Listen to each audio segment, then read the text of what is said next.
Academia is a cult, a Black woman's perspective. Let's get into it. First of all, I love the title of this video that I'm responding to.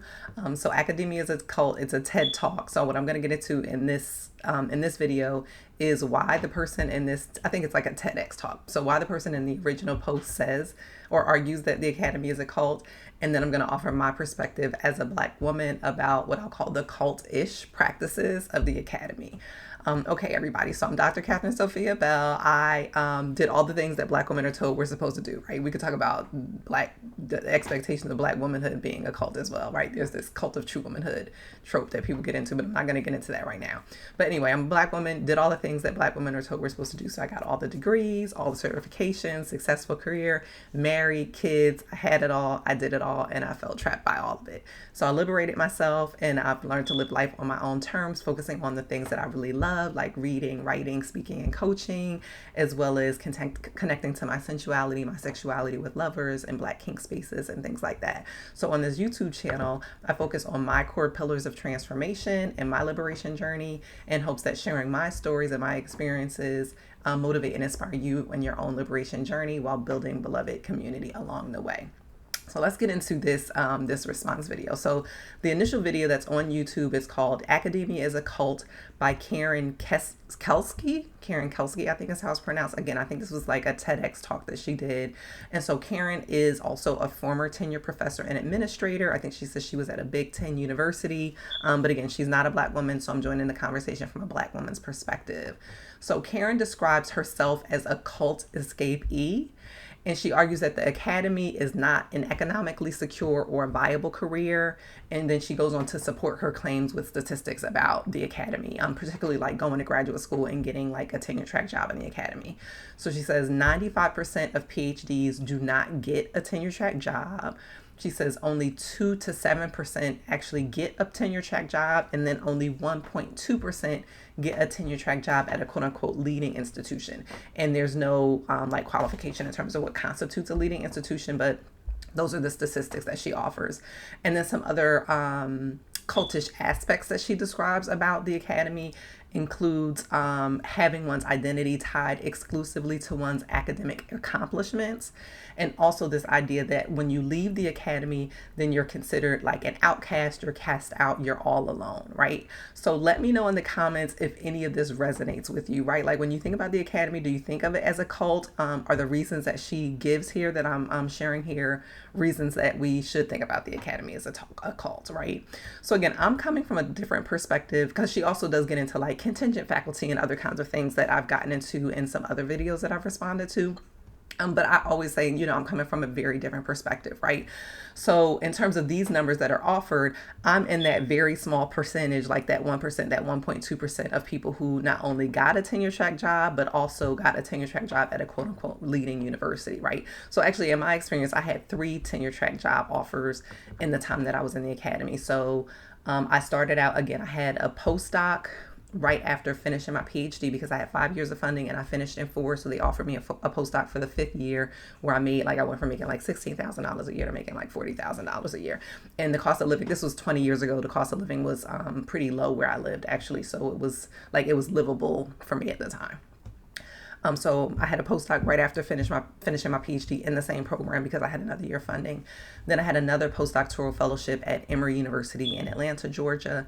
And then my first tenure track job was at Vanderbilt University in Nashville, Tennessee. And then I went from Vanderbilt University, I was there for 3 years from like 2005 to 2008. And then I left Vanderbilt to go to Penn State University in 2008. And I stayed at Penn State from 2008 to 2023. So I was there for 15 years.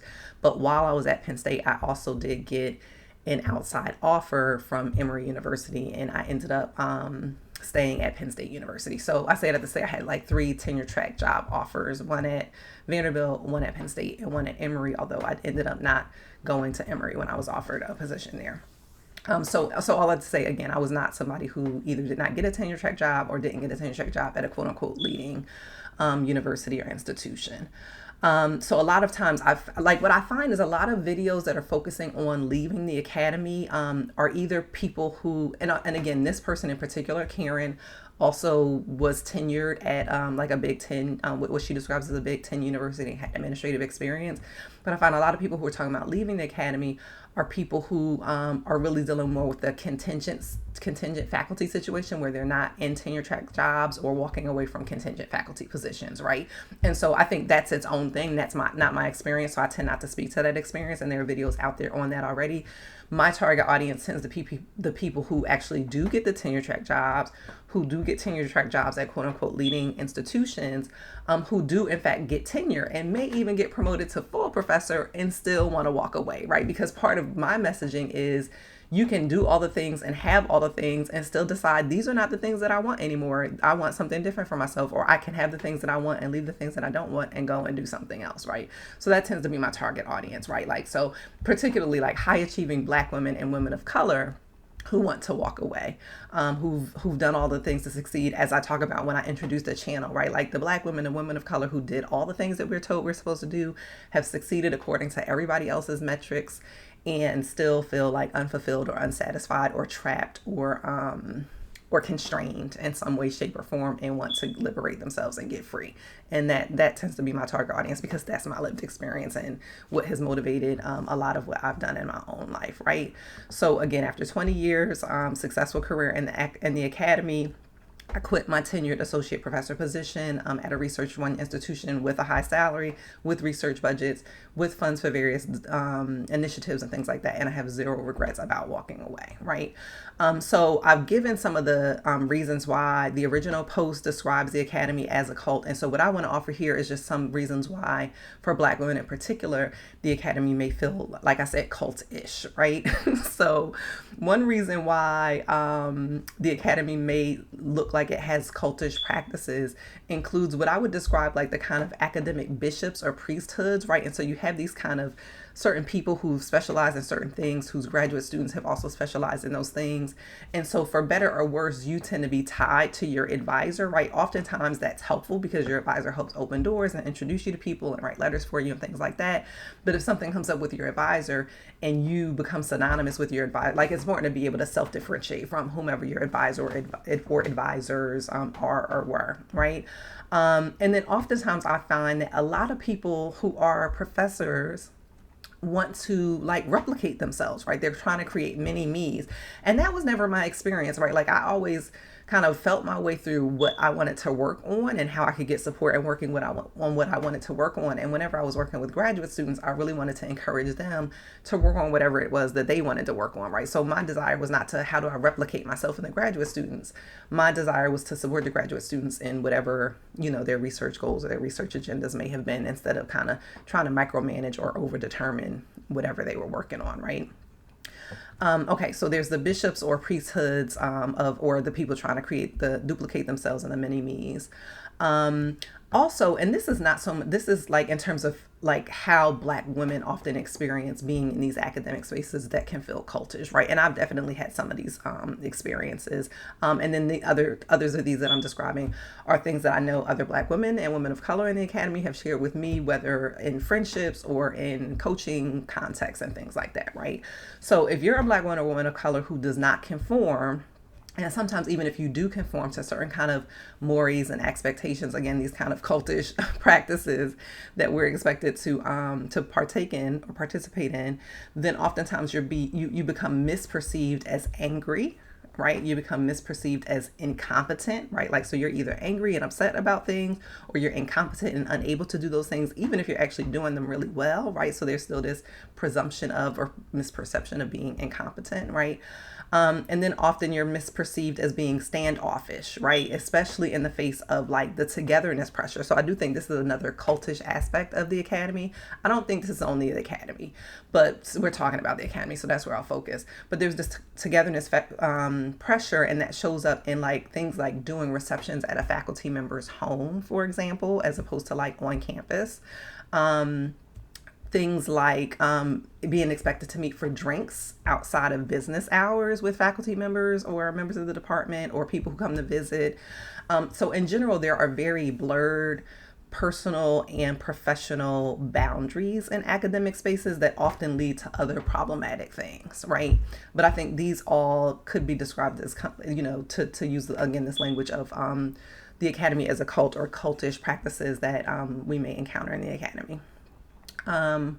And then I would add here, right? Like, so oftentimes, like I was in a philosophy department. Philosophy departments tend to be predominantly white spaces, right? So if you're in a predominantly white department, you're dealing with the race and gender dynamics of that, right? But I would say even in like Africana studies or women's gender and sexuality studies, there are other cultish practices that show up in those spaces, like this general idea that we should be sacrificing ourselves for the group or for the community.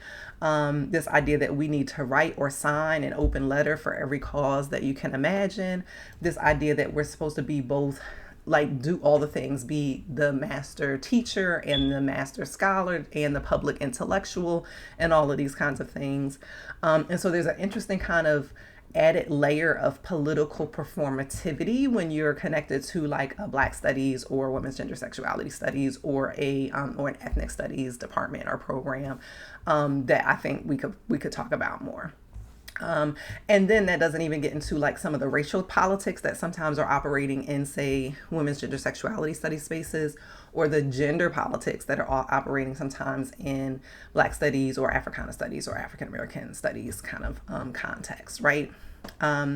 So that is my quick response video to the Academy as a cult, right? Like, so reviewing how the initial post describes the Academy as a cult and bringing in a little bit different perspective for Black women and women of color for what feels like cultish practices for us, right? So let me know in the comments what feels cultish about the Academy for you. If you're somebody who's in the Academy, are there practices that feel cult-like or cultish to you? And then also, as usual, let me know what stands out for you or what really stood out or hit home for you in this video, in this conversation. Is there anything you would add? And as I would say, as if you've gotten to this point, if you've watched this video or other videos in this series, you probably either know or suspect that you're interested in leaving the Academy, and it's no longer aligned for you, or it feels exploitative, or it feels like institutional bondage for you, or it feels like a cult for you, like whatever your reasons may be. And so if you're looking for support in that, of course, I offer support through coaching, through course suites, and through community. So if you're interested in working with me, definitely holler at me. I have all the links in the bio. So I describe myself as an expert exit strategist, and I help you with pragmatic planning and giving the proverbial permission slip to quit your professor job if you want to walk away.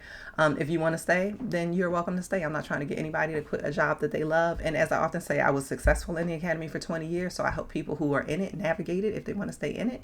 And I help people exit it who are ready to leave. So I'm able to work at both ends of the spectrum in that regard. So like, comment, subscribe, all of that kind of stuff. Share this video with other people you think may want to also leave the Academy, or people with whom you think this will resonate.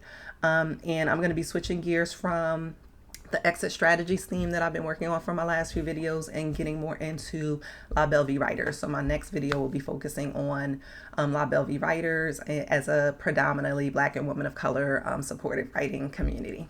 Okay, have a good weekend.